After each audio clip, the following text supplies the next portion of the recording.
Welcome to another edition of Responder Resilience. I'm David Dachinger. On this episode, we'll be speaking with Kelly Lynch, the owner of Turning Point Wellness, LLC, about what is or isn't good self-care and how can a responder not be consumed by the job. We'll be looking at compassion, fatigue, grief, and finding balance for first responders right after this. When I was trained to become a firefighter and an EMT, very little time was devoted to educating us about job-related stress, burnout, trauma, sleep disruptions, and mental health. We didn't know that there were life-saving resources, resilience strategies, and support groups that help first responders to cope with anxiety, depression, and stress. It's a huge understatement to say that first responder mental health is in crisis. Fire, police, and EMS are professions where more die by their own hands than by the hazards of the job.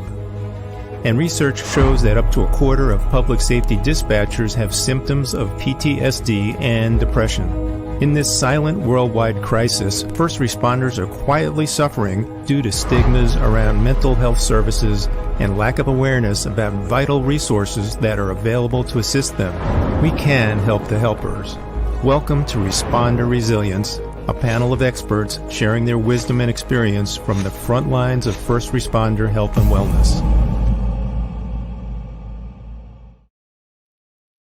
And I'd like to welcome Kelly Lynch back to the show, and we'll tell you a little bit about Kelly. She's a licensed clinical social worker, a personal trainer, and a nutrition coach. Kelly's been an EMT since 2003, and she's worked in commercial EMS as an EMT and an FTO for 10 years prior to becoming a therapist.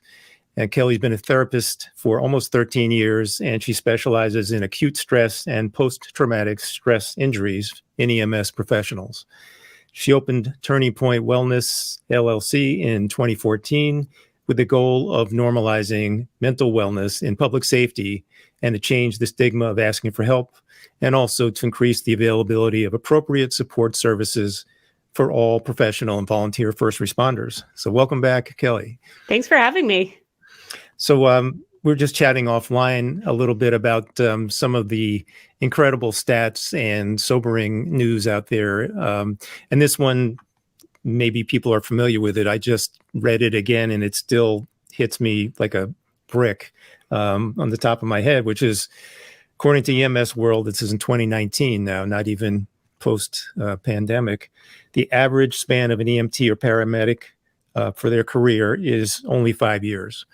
And we are definitely looking at staffing shortages and burnout, compassion fatigue, and all kinds of retention problems in the responder community. So let's dive in and talk about some of the ways, we can understand the problems and also some of the solutions you offer.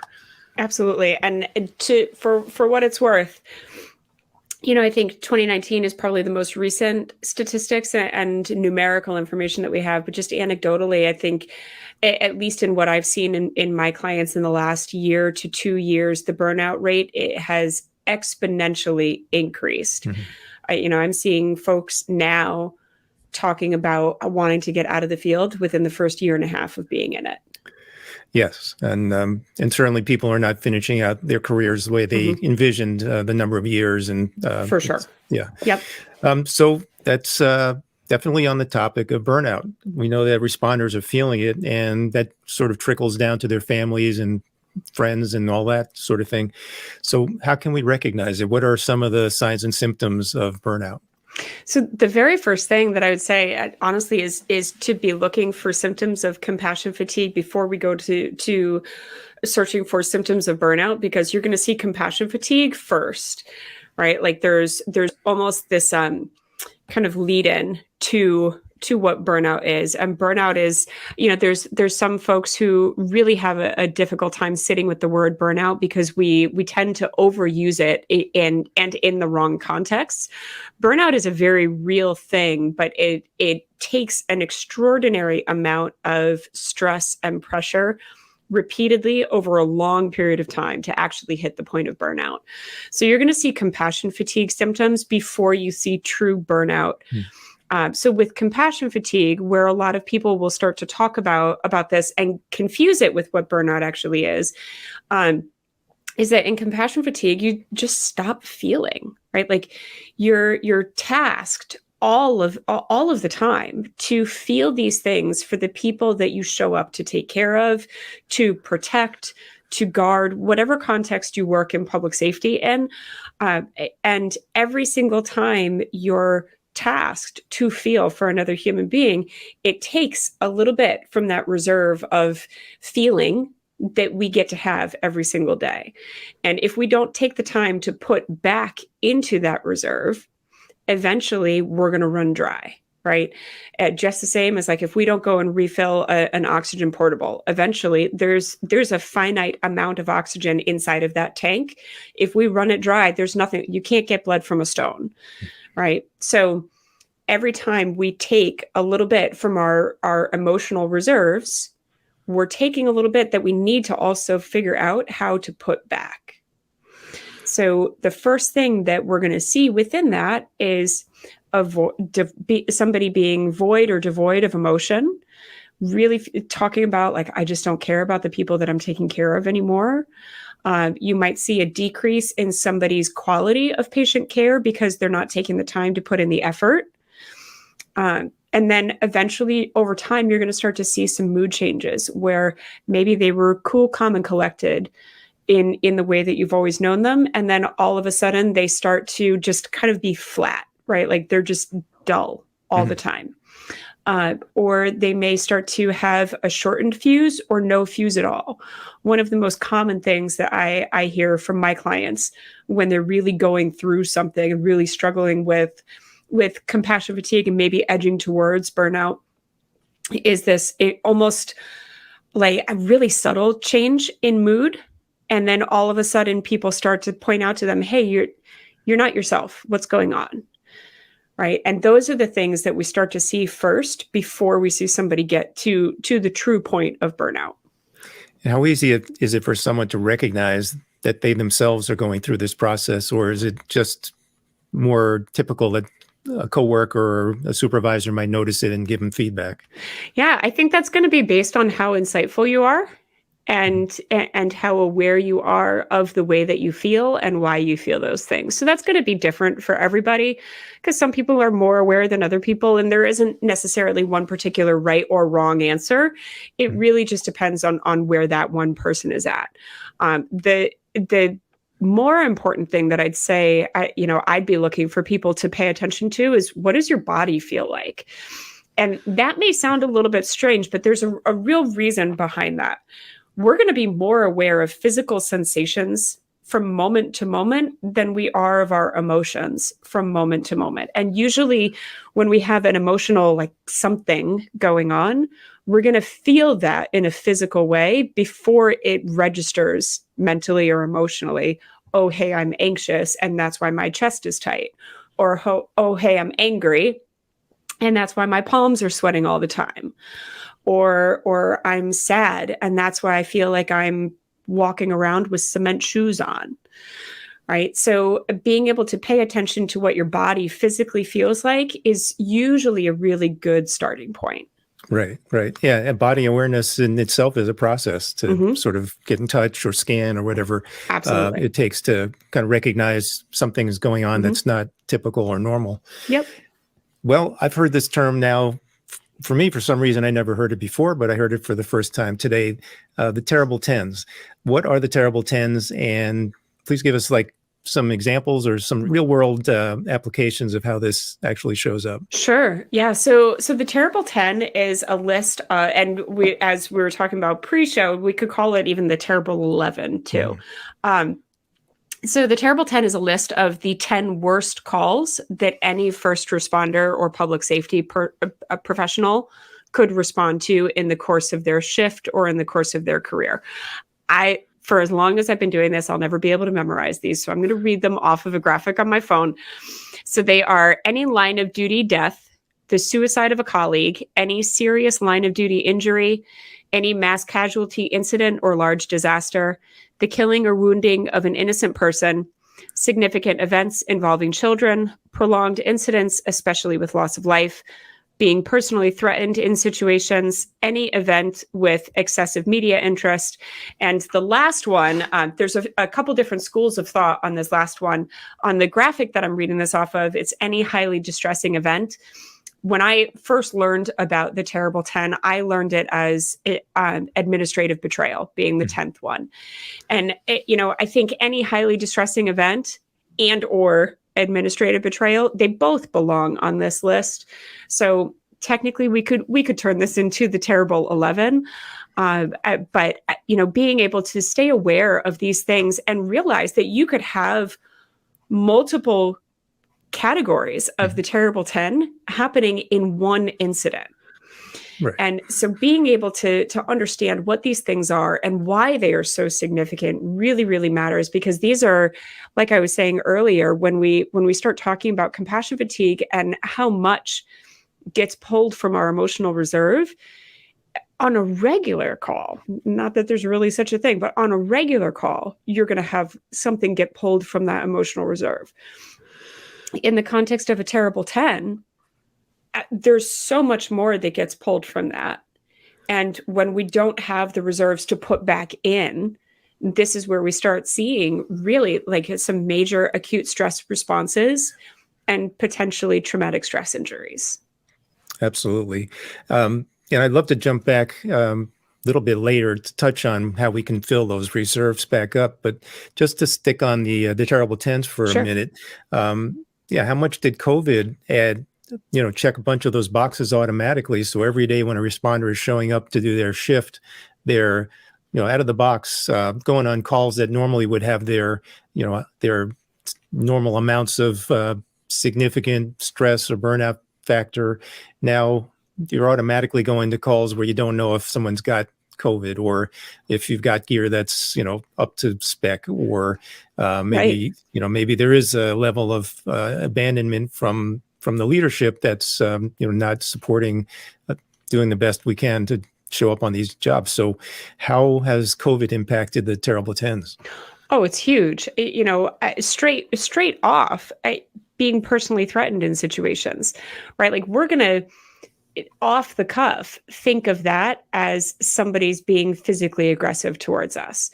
But COVID changed what that looks like. I talked to first responders and medics and EMTs, especially in the last year, who've repeatedly said to me, I feel like there's a monster lurking in the dark and I can't see it and I don't know where it is, but I know it's there somewhere. I've had medics say to me that their vents have failed repeatedly on different calls. They've reported it to management and management hasn't done anything about it. And the vent is back on the road the next day. There's administrative betrayal and stuff like that. There's feeling personally threatened. There's, how many sick kids have been transported in the last 18 to 24 months since this all started. There's so much of the terrible 10 that has become part of everyday life for first responders. And without first responders really being able to know about this, it's hard to explain why they feel the way that they do.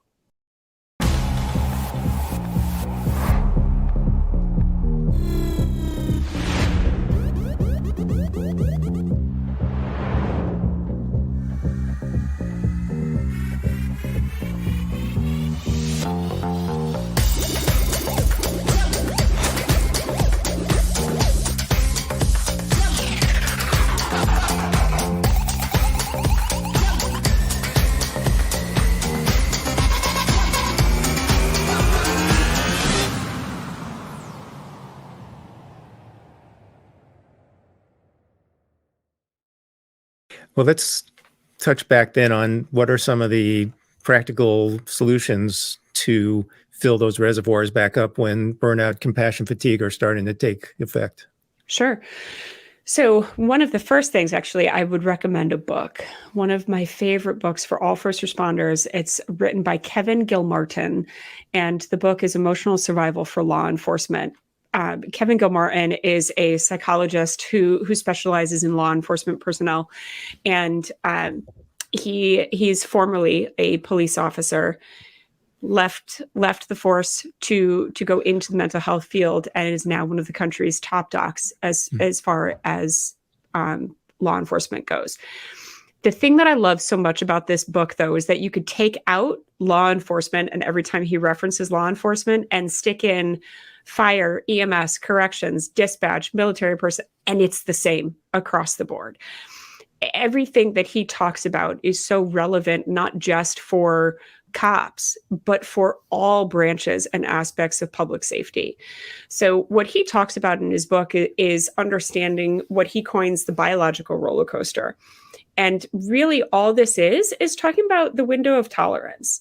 So it's about understanding when we're in a space of hypervigilance on shift, and then when we drop down to a space of hypovigilance or feeling flat, kind of empty, when you come off shift, a lot of times that's where first responders will drop down to try and rest and recharge. But really what we need to do is stay somewhere inside of this window of where maybe not everything feels like roses and sunshine, but we're able to tolerate it. So in that space is where, one of the things that he talks about in his book is how beneficial he found cardiovascular exercise to be for officers that he worked with to be able to recharge, where maybe they felt physically fatigued afterwards, but emotionally and mentally, they reported feeling consistently better when they worked out. So this would then bring me into talking about self-care. So when I talk about self-care with all of my clients, I talk about what I call the 5 B's of self-care. So I'll rattle them off really fast and then go back and explain what I mean. So the 5 B's of self-care, if you think about it like a table, the first 4 are the legs, and the last one is the tabletop that ties them all together. So the legs are your brain, your body, your beliefs, and your bonds or relationships. The tabletop that ties the legs together is your behaviors. So, and I say that behaviors are the tabletop. I'll start by explaining that one. Behaviors are the tabletop because you could have one behavior that shows up in multiple different areas. So when we talk about your brain, body, beliefs, and bonds, your brain, to practice self-care for your brain is about doing things that are thought-inspiring or thought-provoking. So this could be sitting down and journaling. This could be reading a book. This could be talking to a good friend, which would then also go into your bonds. So how we look at our bonds is just about what it means to attend to our relationships, including the relationship that we have with ourselves. So by looking at this, right, we're thinking about expectations, boundary setting, how we go to other people to say, hey, I need some support with this thing.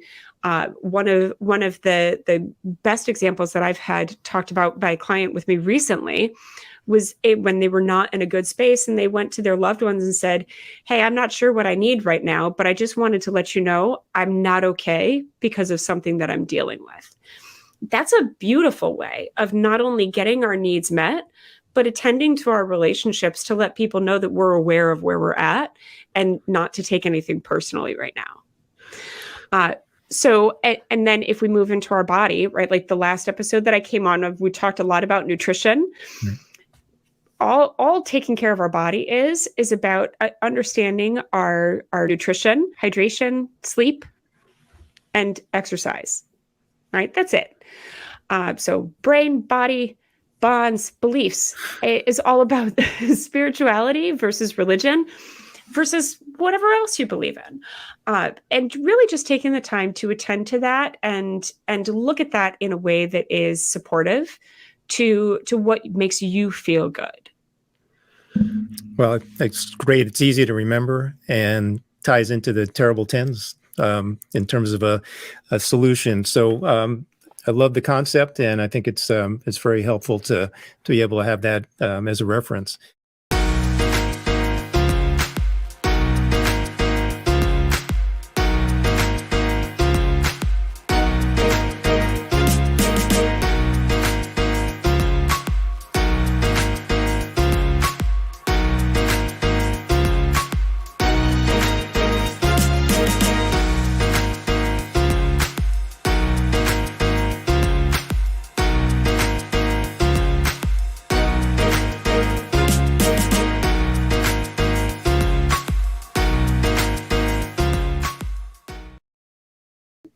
the responders perhaps now getting some sense or feedback that they're not acting their normal selves? Maybe they're feeling like they're reaching a limit with what they can contribute to the job, maybe just in terms of their life, their family life. Who can people turn to when they get to that point where they're just feeling burnt out and they've got nothing left in the tank? The first thing that I'd say is even before we realize that we've got nothing left, let's do buddy checks, right? This is something that I think we all kind of have an awareness of, but don't do often enough. And that could be as simple, like I remember when I was still on the road in EMS, the cab of the ambulance is not that big. All you have to do is turn to your left or turn to your right and say, "Hey, how you doing?" It's as simple as that. And if we start there, that can be an incredible starting point. And, chances are, because of the culture of public safety, you might get a, "Yeah, I'm fine. What are you talking about?" kind of response. But if you know your partner well enough, you can then turn back to them and say, "Yeah, okay, but how are you actually?" Right? That's where buddy checks begin, to kind of like just call each other out, to say, I know that something's up. Just talk to me. Right? We're not going to plant a seed that isn't already there. So being able to open up those conversations is really valuable. Beyond that, right? Like if your department has an established peer support program, peer support programs are awesome resources. And I wish more departments, especially commercial EMS, had those kinds of resources accessible to them.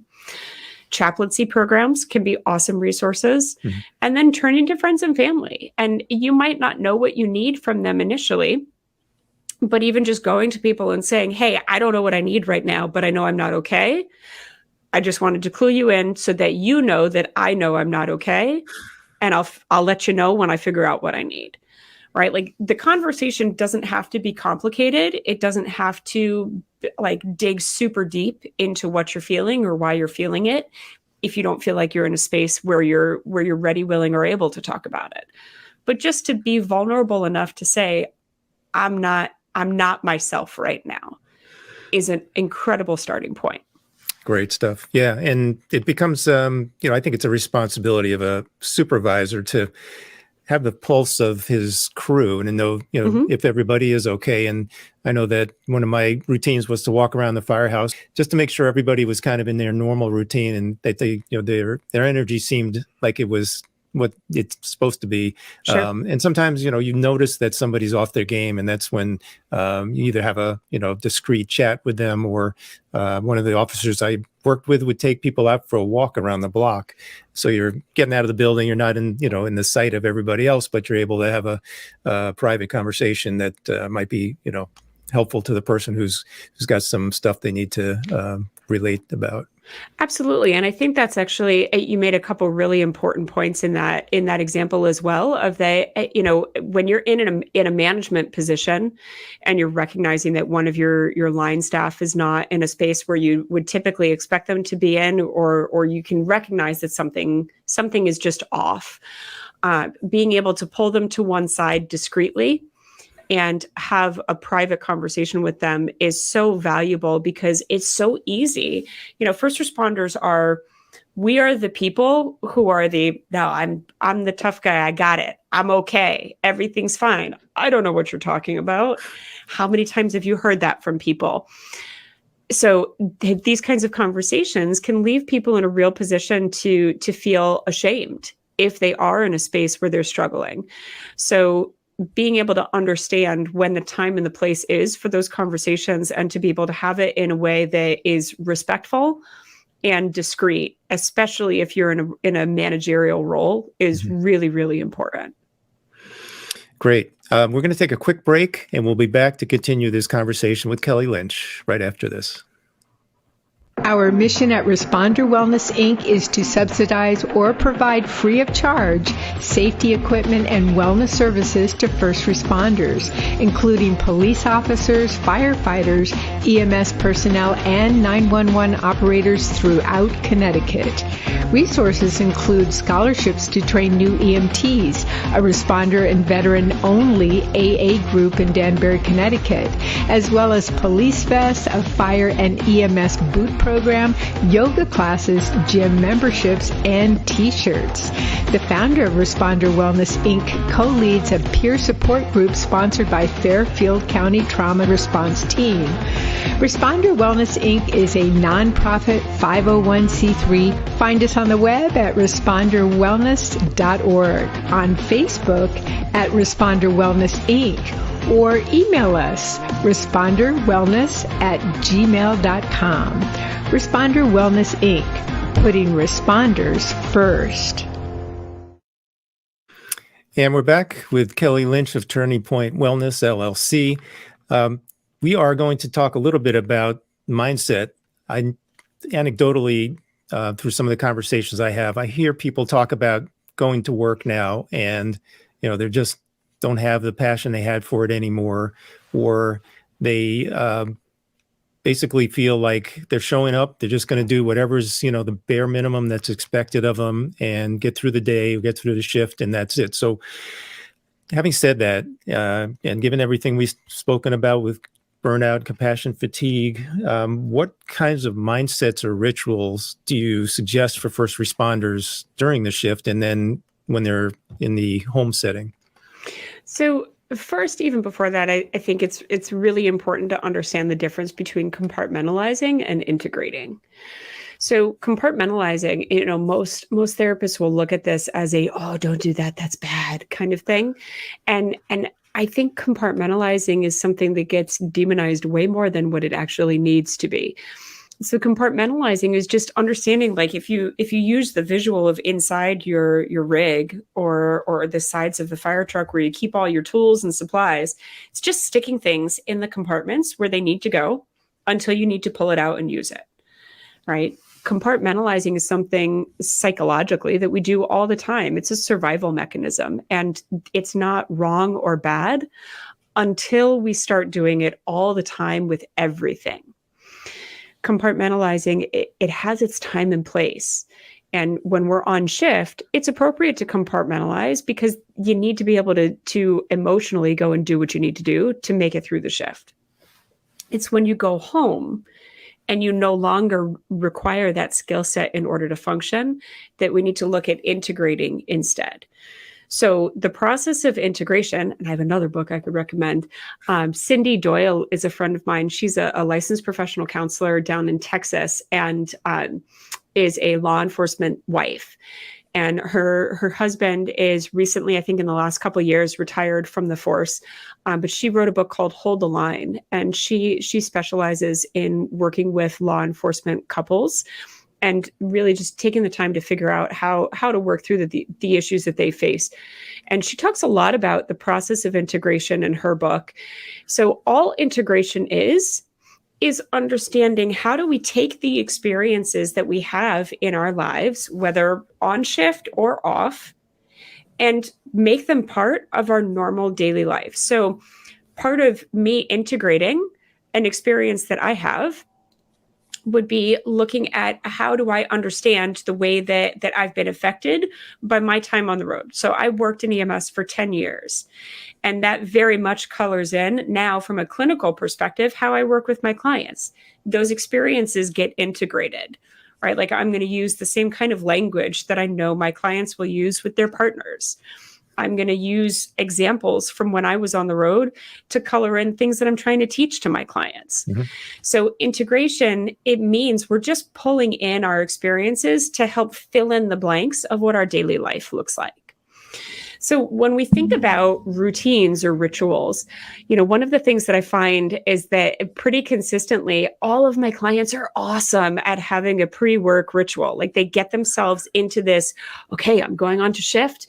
Here's what I need to expect. Here's what I need to be prepared for. My medic clients will have these very detailed, very intricate rituals for how they set up their gear and their med bags, their airway kits, all of that. And when I ask them, okay, but what do you do to go back home? I get crickets, right? So we're really good at setting ourselves up to go to work. And we're really bad at setting ourselves up to come back home. The thing that we have to realize is that we don't need the same mindset at work as we need at home, and we don't need the same mindset at home as we need at work, right? At home, we need to be able to access those emotions so that we can be vulnerable with our friends and family and loved ones in a way that we might not want to access while we're at work, because our role is different there, right? So really taking the time to look at rituals and routines to go to work and then come back home from work, so you understand what's required of you in the role that you're in, is really, really important.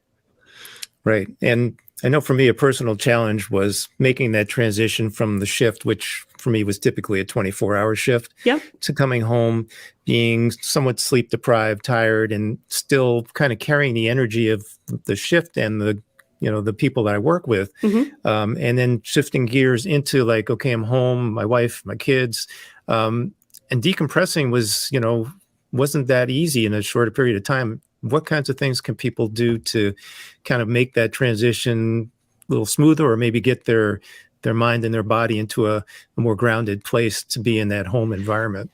Yeah, so I think first is really understanding the purpose of transition times. My neighbors probably think that you can probably hear one of my neighbors blowing his leaves outside right now too. My neighbors probably think that I'm a giant weirdo, because I am one of those that sits in their car in the driveway for about 15 minutes before I go inside. Whether that's coming home from gymnastics with my daughter, whether that's picking her up from school and coming back home, coming home from the grocery store, I always sit in my car in the driveway, because there's just something about that helps me like sort my brain out to say, okay, I'm coming from this environment and going into this one, right? There's that transition, that transitory kind of period. While I'm in the car, I might be scrolling social media and just kind of like spacing out for a little while. My daughter loves to sit in the car with me and listen to different kinds of music, right? We need to think about how evocative and emotional music really is. And one of the biggest things that I hear when I talk about transition times and decompressing, things like that with my first responder clients, is how important music actually is to them.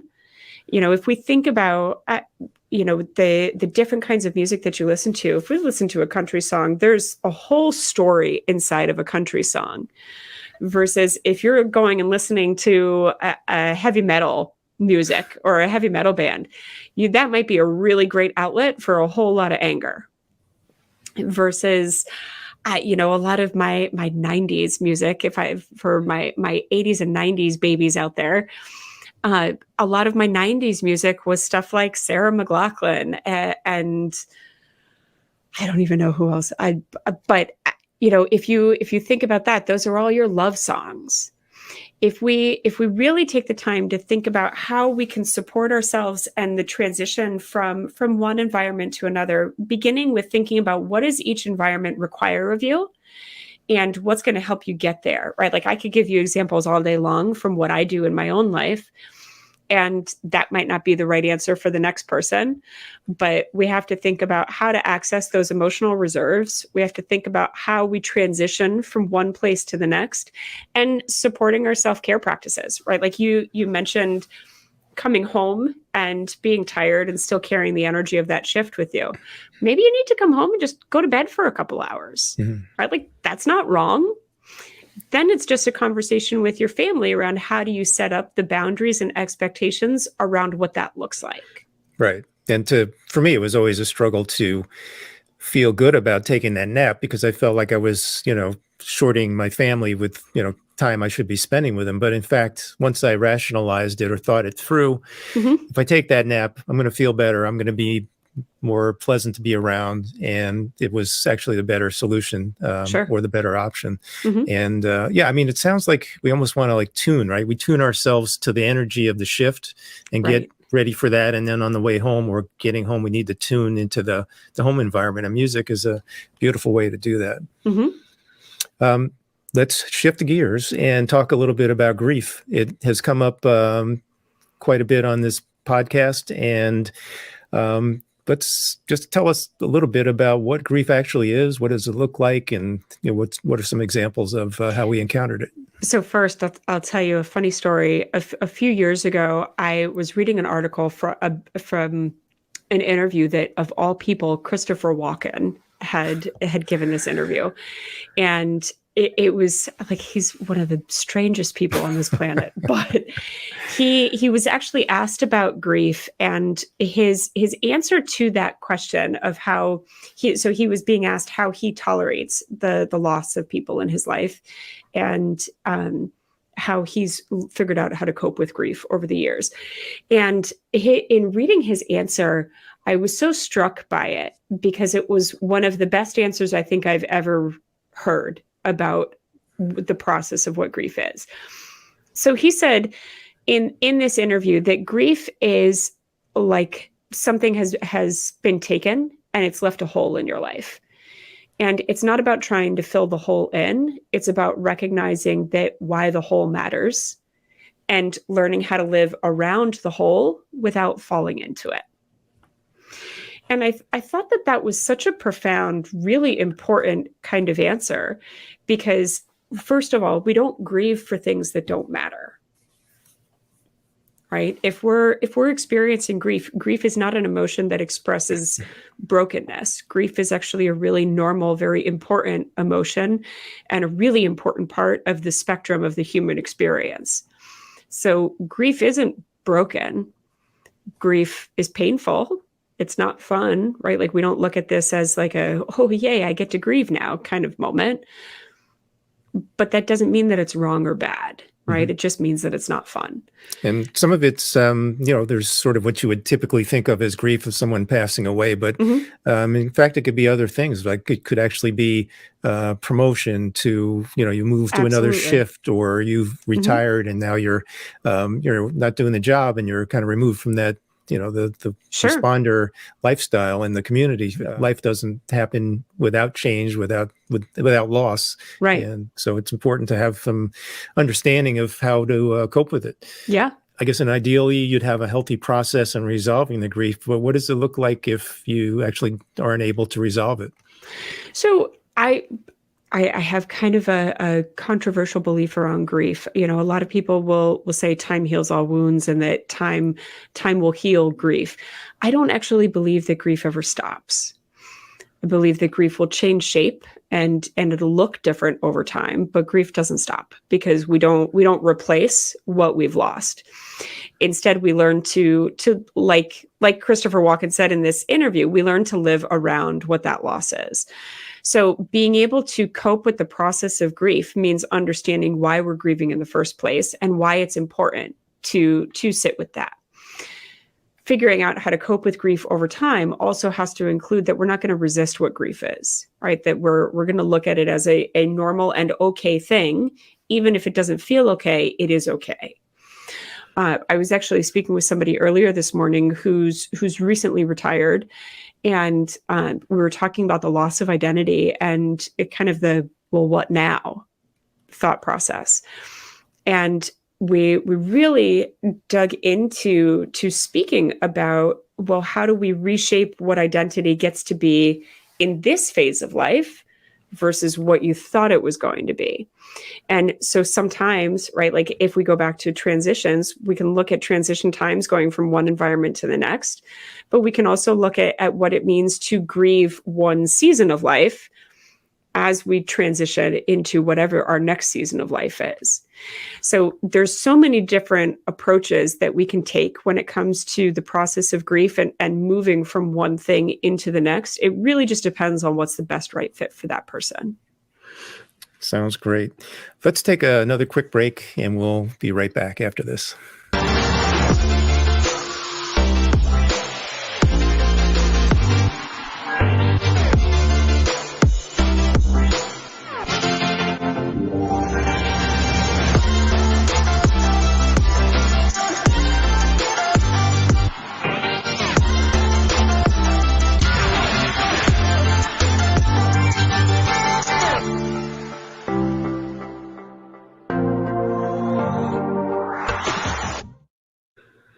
We're back with Kelly Lynch of Turning Point Wellness LLC. We were talking about grief. Is there anything else you wanted to cover on that topic? I think the only other thing that's important to put out there about grief is that it doesn't, even though it doesn't feel good to grieve, don't resist it, right? Like, just take good care of yourselves, offer a whole lot of compassion to yourself or to anybody else that you see in a space of grief. It is okay to be there. It's normal. Beautiful. This is another interesting concept, and I think this is particularly applicable to dispatchers, and that's secondary or vicarious trauma. And it sounds like it's something really important for responders to be aware of. So what is it? What does it look like? And what do we need to know about it? So vicarious trauma, simply put, is the process of becoming traumatized as a result of witnessing somebody else experiencing trauma. So you could end up with a traumatic stress injury, not because anything bad has happened directly to you, but in the process of having to care for somebody or listen, in the case of dispatchers, what you listen to, because your brain is filling in the blank for the visual part, since that's something that you don't get access to. So being able to look at it through a lens of, I've been traumatized as a result of the thing that I had to see or deal with, that's vicarious trauma. Fantastic. Is there anything else we didn't cover? And we kind of did a wide-ranging discussion today. Anything else you wanted to add? Yeah, I think the only other thing about vicarious trauma is just to understand that just because something didn't happen directly to you doesn't make your experience any less real or any less valid. You know, a lot of first responders will look at the idea of vicarious trauma and say, if it didn't happen to me, it doesn't matter. Or I'm not allowed to feel the way that I feel if it didn't happen directly to me. No matter what avenue you were exposed to trauma through, whether it was direct or indirect, your experience is real, full stop, right? And that needs to be attended to in ways that are supportive, helpful, caring, and comprehensive. Sure. And it seems like 9/11 is a classic example of Absolutely. a huge epic amount of vicarious trauma or secondary trauma. Absolutely. Kelly, thanks so much for being with us again. Let's just share with the audience where they can find you out there on the social channels and elsewhere. Sure. So my website is turningpointwellnessllc.com. And on Facebook and Instagram, you can find me at the handle @ I am Kelly Lynch, all one big long word. Great. And any upcoming courses or projects you have? Yes. So in Q1 of 2022, I'm planning on coming out with an ebook for first responders on identity and how to build resilience and just all things mental health. Great. We look forward to seeing it, and good luck getting that out there. Thanks again so much for being with us, sharing your wisdom and expertise. You are truly a professional and an asset to responders because of your experience and approach. So we appreciate your being problem here. at all. Thank you for having me back. And please remember to subscribe to us on the Responder Resilience channel on YouTube. We're also on Facebook on Responder Wellness Inc. page. Remember to stay safe and be kind to yourself.